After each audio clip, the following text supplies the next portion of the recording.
श्री वाहिगुरु साहिब जीओ। साचा साहिब साच नाए, पाख्या भाव अपार। आखह मंगह देह देह, दात करे दातार।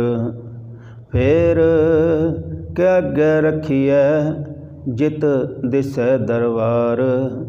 मोह के बोलन बोलीए, जित सुन तरे प्यार।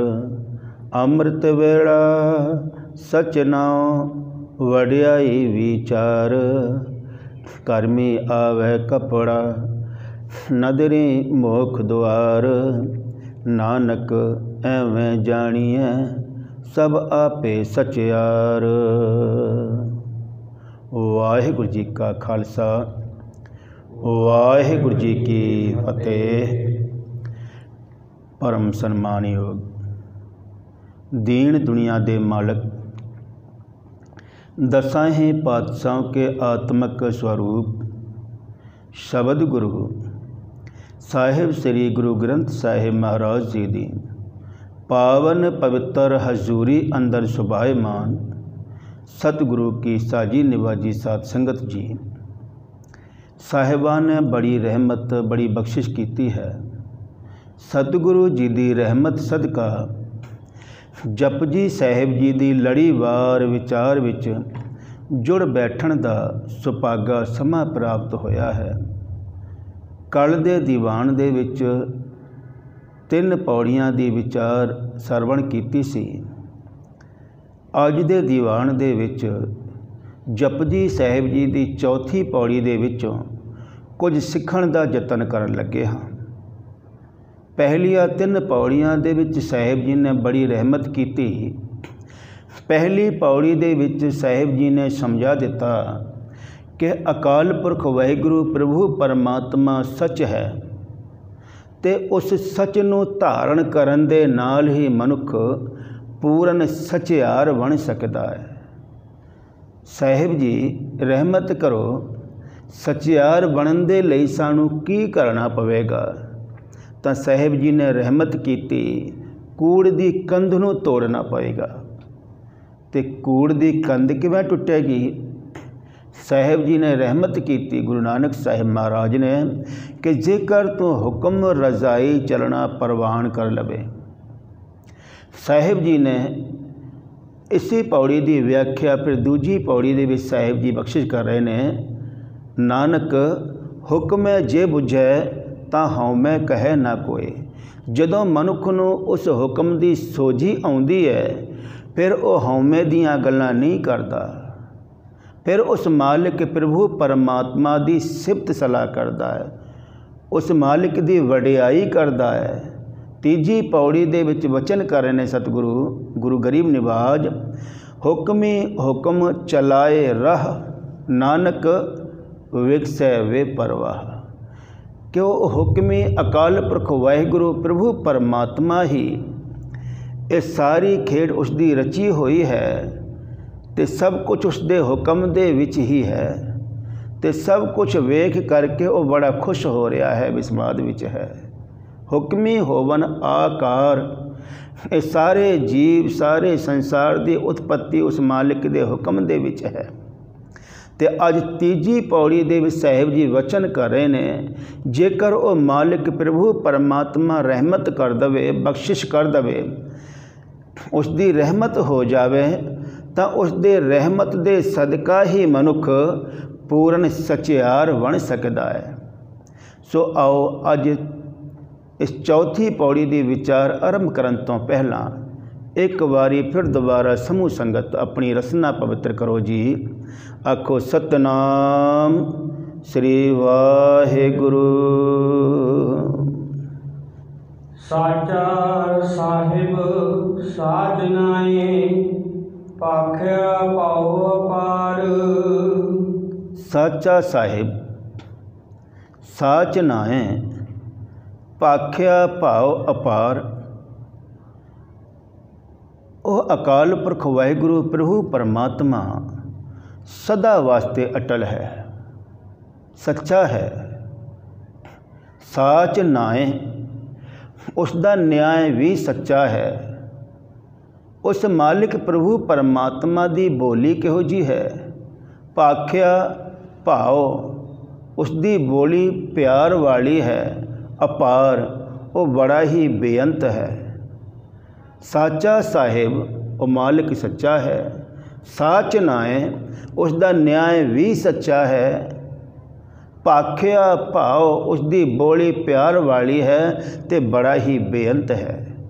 संसार दे अंदर वकील विक सकता है, जज विक सकता है, लेकिन उस मालिक प्रभु परमात्मा दे दरगाह दे विच कोई चीज़ विकाऊ नहीं। उत्थे तां सच्चो ही सच निबड़ै, चुन वख कढै जज मालिया। उस मालिक दे दरगाह दे विच सच दे नाल ही निवेड़ा होना है। उस मालिक दे दरगाह दे विच सचियार नूं ही थां मिलनी है। साहिब जी रहमत कर रहे ने, साचा साहिब साच नाए, भाख्या पाओ अपार। आखे मंगे दे दे, दाद करे दातार। ਉਹ अकाल पुरख वाहिगुरू प्रभु परमात्मा ਜਿਹੜਾ सच्चा है ਤੇ उस मालिक ਦੇ ਦਰ ਤੇ ਸਾਰੇ ਹੀ ਜੀਵ ਦਾਤਾਂ ਮੰਗਦੇ ਹਨ। ਆਖੇ ਆਖਦੇ ਨੇ, ਮੰਗੇ ਮੰਗਦੇ ਹਨ। ਦਾਤ ਕਰੇ ਦਾਤਾਰ, ਉਹ ਮਾਲਿਕ ਪ੍ਰਭੂ ਪਰਮਾਤਮਾ ਸਾਰੇ ਜੀਵਾਂ ਨੂੰ ਦਾਤਾਂ ਬਖਸ਼ਿਸ਼ ਕਰ ਰਿਹਾ ਹੈ। ਇਸ ਸੰਸਾਰ ਦੇ ਅੰਦਰ ਸਾਰੇ ਹੀ ਜੀਵ ਭਿਖਾਰੀ ਨੇ। हम भीखक पेखारी तेरे, तू निजपत है दाता। ते दाता केवल अकाल पुरख वाहिगुरू प्रभु परमात्मा आप है। संसार दे अंदर जिन्ने भी जीव ने सारे ही उसदे दर दे भिखारी हन। गुरबाणी दे विच साहिब जी ने रहमत कीती, कहते सारा संसार भिखारी है ते दाता केवल एको है। दद्दा दाता एक है, सबको देवनहार, दाते दो नहीं हन। दाता केवल एको है, वो है अकाल पुरख वाहिगुरू प्रभु परमात्मा। लेकिन कई बारी आपां वेखदे हैं बंदे दाते बने होंदे ने। सतियां मन संतोख उपजै देने कै विचार, दे दे मंगे सहसा गुणा शोभ करे संसार। जेकर वो गोलक दे विच 1 रुपया अगर दान करते हैं, भेटा करते हैं, तो सतगुरु के दर ते फिर लखां मंगते हैं। कई बारी सौदेबाजी भी करते हैं। जेकर मेरी करोड़ की लाटरी लग जाए फिर मैं तेनों 100 रुपये दान करांगा या तेरा पाठ करा देंगा। एहसान कर रहे रब ते। और इत्थे ही बस नहीं, जदों दान करते हैं तो उन्होंने मन दे विच मनसा होंदी है, लोग मैनूं नोट करन, लोग वेखण, लोग जानन मैं किन्ना दान कीता है। इत्थों तक कि दान करके गुरुद्वारे साहिब दे विच पत्थर लवा देंदे ने। और जब अपने पोत्र पोतरियां नूं विखाउंदे ने, वेखो ये दान तुहाडे पापा जी ने कीता है, तुहाडे दादा जी ने कीता है, इत्थे साडा नाम लिखिया होया है। वो गुरु की बाणी सरवण करने वास्ते नहीं आउंदे, गुरु की सिक्ख्या धारण करने वास्ते नहीं आउंदे, सगों पत्थरां नूं आके वेखदे ने। कई जिहड़े ने वो दरबार साहब जाके संगमरमर ते नाम लभदे फिरदे ने, साडा नाम कित्थे है, साडा नां दा पत्थर कित्थे है। गुरु प्यारे हो, प्यार वाले साहिब जी वचन कर रहे ने कि सारे जीव उस मालिक दे दर दे भिखारी ने। दाता केवल एक है, तो उस दाता की सिफत सलाह करिए, रहमत करिए वाहिगुरू जी, ये तू सेवा मेरे कोलों आप लई है, क्योंकि दिता तो मालिक ने है ना, तो साढ़े मन दे विच कोई ईगो नहीं आना चाहिए। सतगुरु गुरु नानक साहिब जी महाराज बड़ी रहमत कर रहे हैं। आखे हैं मंगे हैं, सारे जीव आखते ने मंगते ने, देहे देहे मालिक वाहिगुरू बड़ियां रहमतां करता है, बख्शिशां करता है। दात करे दातार, जो मंगते ने वो दाता मालिक सतगुरु जी बख्शिश करते हैं। फिर अगे रखिए जित देसै दरबार, फिर असी किहड़ी वस्तु उस मालिक नूं भेटा करिए। जे सब कुछ उस मालिक प्रभु परमात्मा का दिता होया है, की भेटा करिए। ਕਿਹੜੀ ਐਸੀ ਵਸਤੂ ਹੈ? ਇਹ ਸਰੀਰ ਵੀ ਮਾਲਿਕ ਦਾ ਦਿੱਤਾ ਹੋਇਆ ਹੈ, ਧੀ ਪੁੱਤਰ ਇਹ ਵੀ ਮਾਲਿਕ ਦੇ ਬਖਸ਼ਿਸ਼ ਕੀਤੇ ਹੋਏ ਨੇ, ਮਕਾਨ ਦੁਕਾਨ ਕਾਰੋਬਾਰ ਸਭ ਮਾਲਿਕ ਦਾ ਦਿੱਤਾ ਹੋਇਆ ਹੈ। ਕਿਹੜੀ ਐਸੀ ਵਸਤੂ ਹੈ ਜੋ ਮਾਲਿਕ ਨੂੰ ਭੇਟਾ ਕਰੀਏ ਤਾਂ ਕਿ ਮਾਲਿਕ ਖੁਸ਼ ਹੋ ਜਾਵੇ, ਪ੍ਰਭੂ ਪਰਮਾਤਮਾ ਦੇ ਪਿਆਰ ਦੇ ਅਸੀਂ ਪਾਤਰ ਬਣ ਜਾਈਏ, ਐਸੀ ਕਿਹੜੀ ਵਸਤੂ ਅਰਪਣ ਕਰੀਏ? ਫਿਰ ਇਹ ਸਵਾਲ ਹੈ ਇੱਥੇ ਸਾਧ ਸੰਗਤ ਜੀ। ਫਿਰ ਬੜੀ ਬਿਸਮਾਦ ਵਿੱਚ ਗੱਲ ਕੀਤੀ ਹੈ ਮੇਰੇ ਸਤਿਗੁਰਾਂ ਨੇ, ਮੈਂ ਕੀ ਅਰਪਣ ਕਰਾਂ? ਫਿਰ ਕਿ ਅੱਗੇ ਰੱਖੀਏ ਕਿਹੜੀ ਵਸਤੂ ਅਰਪਣ ਕਰਾਂ? ਜਿਤ ਦਿਸੈ ਦਰਬਾਰ, ਉਸ ਮਾਲਿਕ ਦਾ ਦਰ, ਪ੍ਰਭੂ ਪਰਮਾਤਮਾ ਦਾ ਦਰ, ਉਸ ਦਾ ਘਰ ਮੈਨੂੰ ਦਿਸ ਜਾਵੇ, ਕਿਹੜੀ ਵਸਤੂ ਅਰਪਣ ਕਰਾਂ?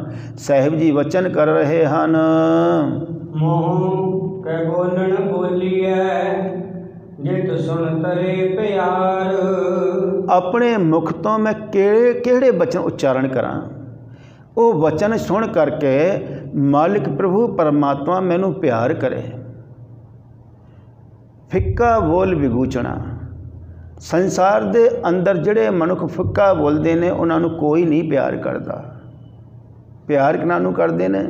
ਜਿੰਨੇ ਝਗੜੇ ਨੇ ਸੰਸਾਰ ਦੇ ਵਿੱਚ, ਕਲ ਕਲੇਸ਼ ਨੇ, ਉਹ ਸਭ ਜ਼ੁਬਾਨ ਕਰਕੇ ਹਨ, ਸਭ ਜ਼ੁਬਾਨ ਕਰਕੇ।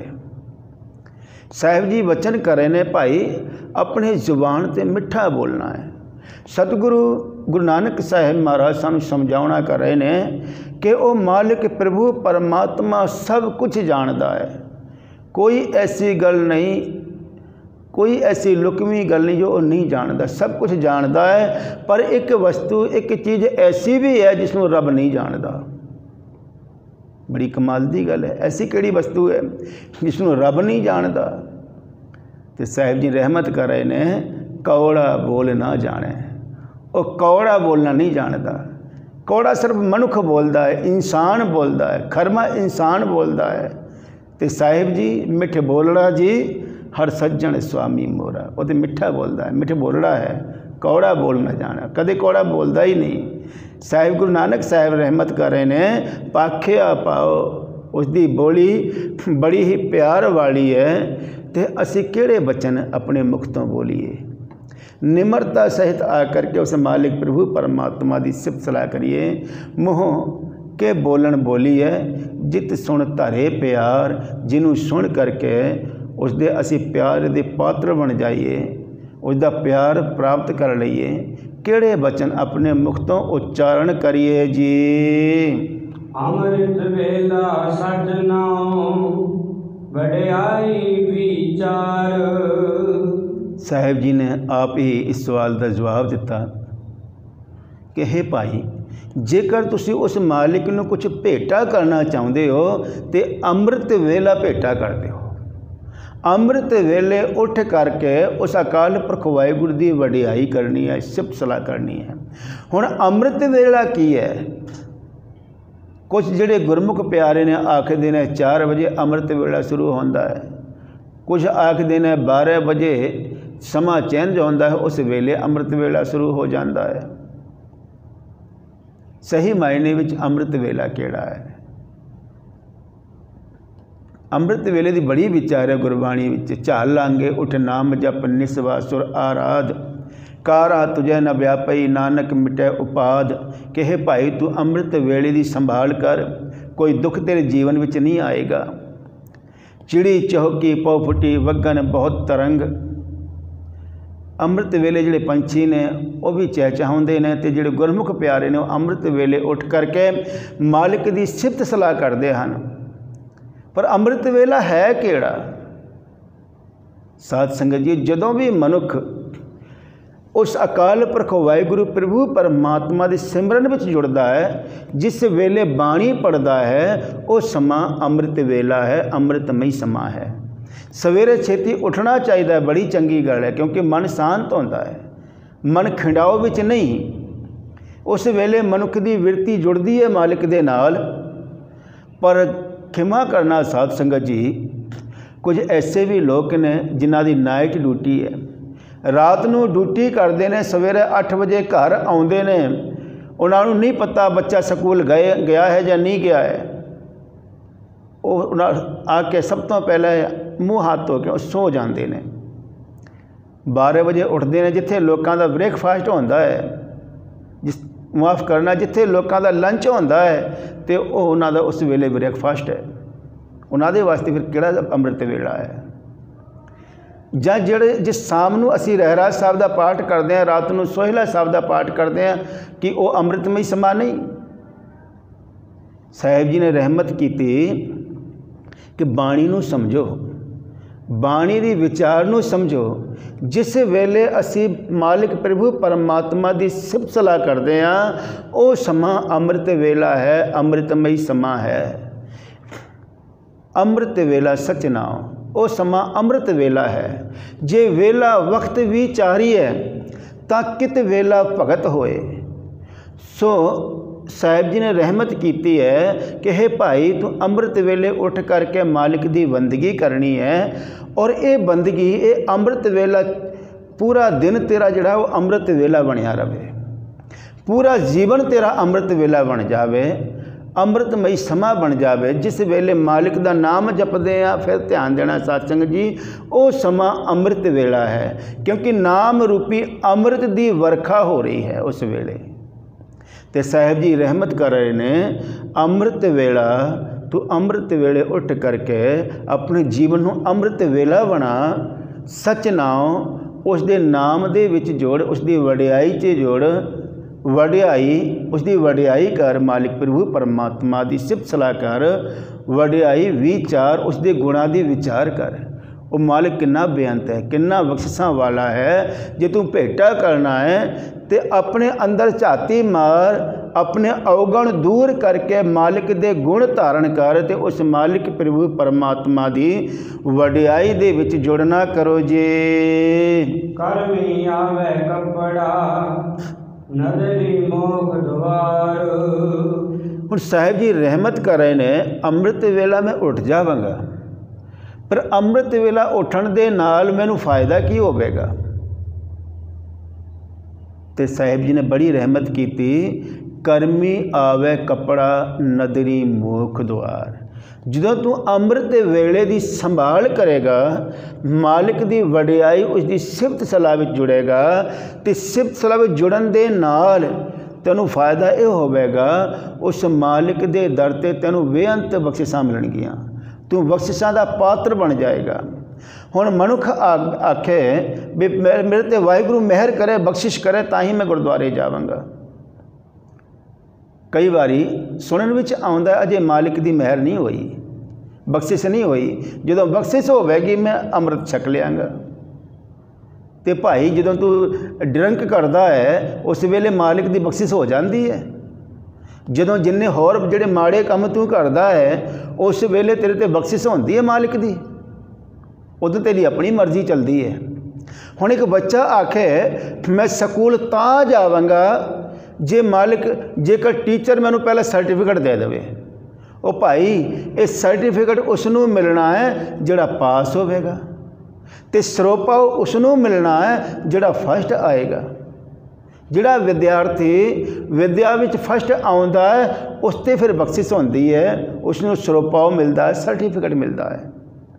जे बच्चा आखे नहीं जी पहले मैनू सर्टिफिकेट मिले मैं बाद स्कूल जावांगा, इंज तो नहीं हो सकता। एक किसान आखे जो मालिक की रहमत होएगी दाने घर आ जाएंगे, मैनू की लोड़ पई है वाही करन दी, बीज बीजण दी। नहीं भाई तेनू वाही करनी पैनी है, बीज जमीन विच बोना पैना है, उसकी राखी भी पंछियों तो करनी पैनी है, फिर जाके तेनू फसल प्राप्त होएगी। इसी तरह ये साडा जीवन है। इस शरीर रूपी खेत दे विच मन हाली किरसानी करनी, शर्म पानी तन खेत, नाम बीज संतोख सुहागा रख गरीबी वेस। संतोख दा सुहागा फिर विकारां रूपी पंछियां तो इसनू बचा। जे मनुख आखे नहीं जी मैंने दुकान की जाण की लोड़ नहीं है, मैंने कारोबार की जाण की लोड़ नहीं है, जो मेरी किस्मत दे विच होएगा मैंने मिल जाएगा, रहमत होएगी मिल जाएगा। एक मरीज डॉक्टर कोल जाता है, वो आखे पहले मैं ठीक हो जावांगा फिर डॉक्टर कोल जावांगा। नहीं तो डॉक्टर कोल जाएगा तो ठीक होएगा। ਸੋ ਇਸੇ ਤਰ੍ਹਾਂ ਅਧਿਆਤਮਿਕ ਖੇਤਰ ਦੇ ਵਿੱਚ ਸਾਹਿਬ ਜੀ ਵਚਨ ਕਰ ਰਹੇ ਨੇ, ਹੇ ਭਾਈ ਤੂੰ ਅੰਮ੍ਰਿਤ ਵੇਲੇ ਉੱਠ ਕਰਕੇ ਮਾਲਿਕ ਦੀ ਵਡਿਆਈ ਕਰ, ਉਹਦੀ ਸਿਫਤ ਸਲਾਹ ਕਰ। ਉਸ ਦੇ ਨਾਲ ਜਿਹੜੇ ਵਿਸ਼ੇ ਵਿਕਾਰ ਨੇ ਤੇਰੇ ਤੋਂ ਬਹੁਤ ਦੂਰ ਚਲੇ ਜਾਣਗੇ। ਤੇ ਜਦੋਂ ਤੂੰ ਵਿਕਾਰਾਂ ਤੋਂ ਬਚ ਜਾਏਗਾ, ਸਿਫਤ ਸਲਾਹ ਦੇ ਸਦਕਾ, ਫਿਰ ਸਤਿਗੁਰੂ ਦੇ ਦਰ 'ਤੇ ਤੈਨੂੰ ਬਖਸ਼ਿਸ਼ ਪ੍ਰਾਪਤ ਹੋਵੇਗੀ। ਕਰਮ ਆਖਦੇ ਨੇ ਬਖਸ਼ਿਸ਼ ਨੂੰ। ਕਰਮ ਜਿਹੜਾ ਸ਼ਬਦ ਹੈ ਉਹ ਕੰਮਾਂ ਵਾਸਤੇ ਵੀ ਆਇਆ ਹੈ, ਕਰਮ ਵਾਸਤੇ ਵੀ ਆਇਆ ਹੈ। ਕਿਰਤ ਕਰਮ ਕੇ ਵਿਛੜੇ ਕਰ ਕਿਰਪਾ ਮੇਲੋ ਰਾਮ। ਤੇ ਇਹ ਕਰਮ ਸ਼ਬਦ ਇਹ ਬਖਸ਼ਿਸ਼ ਵਾਸਤੇ ਵੀ ਗੁਰੂ ਸਾਹਿਬ ਜੀ ਨੇ ਰਹਿਮਤ ਕੀਤੀ ਹੈ। ਕਰਮ ਖੰਡ ਵਿੱਚ ਬੰਦਾ ਪ੍ਰਵੇਸ਼ ਕਰਦਾ ਹੈ ਜਦੋਂ ਸਿਫਤ ਸਲਾਹ ਕਰਦਾ ਹੈ ਮਾਲਿਕ ਪ੍ਰਭੂ ਪਰਮਾਤਮਾ ਦੀ। ਸਿਫਤ ਸਲਾਹ ਕਰਨ ਦੇ ਨਾਲ ਹੀ ਮਾਲਿਕ ਦੇ ਦਰ 'ਤੇ ਹੈ ਭਾਈ ਤੂੰ ਬਖਸ਼ਿਸ਼ ਦਾ ਪਾਤਰ ਬਣ ਸਕਦਾ ਹੈ। ਕਰਮੀ ਆਵੇ ਕੱਪੜਾ, ਜਿਵੇਂ ਸਰੀਰ ਨੂੰ ਢੱਕਣ ਵਾਸਤੇ ਦੁਨਿਆਵੀ ਕੱਪੜਾ ਚਾਹੀਦਾ ਹੈ, ਇਸੇ ਤਰ੍ਹਾਂ ਅੰਤਰ ਆਤਮਾ ਨੂੰ ਢੱਕਣ ਵਾਸਤੇ, ਉਹਦੀ ਪੱਤ ਵਾਸਤੇ ਉਸ ਮਾਲਿਕ ਦੀ ਬਖਸ਼ਿਸ਼ ਰੂਪੀ ਪਟੋਲਾ, ਬਖਸ਼ਿਸ਼ ਰੂਪੀ ਕੱਪੜਾ ਚਾਹੀਦਾ ਹੈ। ਇਹ ਕਦੋਂ ਪ੍ਰਾਪਤ ਹੋਵੇਗਾ? ਜਦੋਂ ਅਸੀਂ ਸਿਮਰਨ ਵਾਲੇ ਪਾਸੇ ਜੁੜਾਂਗੇ, ਪਰਮਾਤਮਾ ਦੀ ਬੰਦਗੀ ਕਰਾਂਗੇ। ਬੰਦਗੀ ਕਰਨ ਦੇ ਨਾਲ ਸਾਹਿਬ ਜੀ ਵਚਨ ਕਰ ਰਹੇ ਨੇ, ਕਰਮੀ ਆਵੇ ਕੱਪੜਾ ਨਦਰੀ ਮੋਖ ਦੁਆਰ, ਭਾਵ ਤੈਨੂੰ ਮੋਕਸ਼ ਦੀ ਪ੍ਰਾਪਤੀ ਹੋ ਜਾਏਗੀ। ਮੋਕਸ਼ ਤੋਂ ਭਾਵ ਤੂੰ ਵਿਸ਼ੇ ਵਿਕਾਰਾਂ ਤੋਂ ਬਚ ਜਾਏਗਾ। ਨਾਨਕ ਐਵੇਂ ਜਾਣੀਏ ਸਭ ਆਪੇ ਸਚਿਆਰ। ਗੁਰੂ ਸਾਹਿਬ ਜੀ ਨੇ ਬੜੀ ਰਹਿਮਤ ਕੀਤੀ। ਕਹਿੰਦੇ ਇਸ ਤਰ੍ਹਾਂ ਨਾਨਕ ਦਾ ਕੱਕਾ ਮੁਕਤਾ ਹੈ ਵਿਸਰਾਮ ਦੇਣਾ ਹੈ। ਨਾਨਕ ਐਵੇਂ ਜਾਣੀਏ ਸਭ ਆਪੇ ਸਚਿਆਰ। ਫਿਰ ਉਹ ਮਨੁੱਖ ਪੂਰਨ ਸਚਿਆਰ ਬਣ ਜਾਂਦਾ ਹੈ। ਉਹ ਅਕਾਲ ਪੁਰਖ ਵਾਹਿਗੁਰੂ ਸੱਚ ਹੈ ਅਤੇ ਉਸ ਨੂੰ ਸੱਚ ਨੂੰ ਧਾਰਨ ਕਰਨ ਦੇ ਨਾਲ ਹੀ ਮਨੁੱਖ ਪੂਰਨ ਸਚਿਆਰ ਬਣ ਸਕਦਾ ਹੈ। ਅਤੇ ਸਚਿਆਰ ਉਦੋਂ ਹੀ ਬਣੇਗਾ ਜਦੋਂ ਅਕਾਲ ਪੁਰਖ ਵਾਹਿਗੁਰੂ ਦੀ ਰਹਿਮਤ ਬਖਸ਼ਿਸ਼ ਦੇ ਦੁਆਰਾ ਉਸ ਦੀ ਵਡਿਆਈ ਕਰੇਗਾ। ਵਡਿਆਈ ਕਰਨ ਦੇ ਨਾਲ ਜਿਹੜੀ ਕੂੜ ਦੀ ਕੰਧ ਹੈ, ਵਿਸ਼ੇ ਵਿਕਾਰਾਂ ਦੀ ਕੰਧ ਹੈ, ਮਾਇਆ ਦੀ ਝੂਠੀ ਕੰਧ ਹੈ, ਉਹ ਟੁੱਟ ਜਾਏਗੀ। ਜਦੋਂ ਹੁਕਮ ਦੀ ਸਮਝ ਆ ਜਾਏਗੀ ਅਤੇ ਹੁਕਮ ਦੀ ਸਮਝ ਆਉਣ ਦੇ ਨਾਲ ਮਨੁੱਖ ਉਸ ਮਾਲਿਕ ਦੀ ਵਡਿਆਈ ਕਰਦਾ ਹੈ। ਅਤੇ ਜਦੋਂ ਵਡਿਆਈ ਕਰਦਾ ਹੈ, ਵਡਿਆਈ ਦੇ ਸਦਕਾ, ਵਡਿਆਈ ਦੇ ਦੁਆਰਾ ਫਿਰ ਸਤਿਗੁਰੂ ਦੇ ਦਰ 'ਤੇ ਰਹਿਮਤ ਪ੍ਰਾਪਤ ਹੁੰਦੀ ਹੈ। ਅਤੇ ਰਹਿਮਤ ਦੇ ਨਾਲ ਹੀ ਮਨੁੱਖ ਫਿਰ ਪੂਰਨ ਸਚਿਆਰ ਬਣ ਜਾਂਦਾ ਹੈ, ਉਹ ਸੱਚ ਦਾ ਰੂਪ ਬਣ ਜਾਂਦਾ ਹੈ। ਕਿਉਂਕਿ ਪ੍ਰਭੂ ਪਰਮਾਤਮਾ ਉਹ ਜਿਹੜਾ ਸਚਿਆਰ ਹੈ ਉਹ ਹਰ ਥਾਂ 'ਤੇ ਸਰਵ ਵਿਆਪਕ ਹੈ, ਹਰ ਜੀਵ ਦੇ ਅੰਦਰ ਹੈ। ਅਤੇ ਉਸ ਸਚਿਆਰ ਨੂੰ ਜਪਣ ਦੇ ਨਾਲ ਹੀ ਮਨੁੱਖ ਪੂਰਨ ਸਚਿਆਰ ਬਣ ਸਕਦਾ ਹੈ। ਸੋ ਸਤਿਗੁਰੂ ਜੀ ਰਹਿਮਤ ਕਰਨ, ਸਾਨੂੰ ਸੋਝੀ ਬਖਸ਼ਣ, ਅਸੀਂ ਵੀ ਸੱਚ ਦੇ ਮਾਰਗ 'ਤੇ ਤੁਰ ਕੇ ਸਚਿਆਰ ਬਣ ਸਕੀਏ, ਉਸ ਸੱਚ ਦਾ ਰੂਪ ਬਣ ਸਕੀਏ। ਸੋ ਸਤਿਗੁਰੂ ਸੱਚੇ ਪਾਤਸ਼ਾਹ ਜੀ ਰਹਿਮਤ ਕਰਨ, ਬਖਸ਼ਿਸ਼ ਕਰਨ। ਇੱਥੇ ਹੀ ਦੀਵਾਨ ਦੀ ਸਮਾਪਤੀ ਹੈ। ਕਰਮੀ ਆਵੇ ਕੱਪੜਾ ਨਦਰੀ ਮੋਖ ਦੁਆਰ, ਨਾਨਕ ਐਵੇਂ ਜਾਣੀਐ ਸਭ ਆਪੇ ਸਚਿਆਰ। ਨਾਨਕ ਐਵੇਂ ਜਾਣੀਐ ਸਭ ਆਪੇ ਸਚਿਆਰ। ਇੱਥੇ ਹੀ ਦੀਵਾਨ ਦੀ ਸਮਾਪਤੀ। ਭੁੱਲਾਂ ਚੁੱਕਾਂ ਦੀ ਖਿਮਾ ਅੰਤ ਵਿੱਚ ਬੁਲਾਓ ਫਤਿਹ। ਵਾਹਿਗੁਰੂ ਜੀ ਕਾ ਖਾਲਸਾ, ਵਾਹਿਗੁਰੂ ਜੀ ਕੀ ਫਤਿਹ।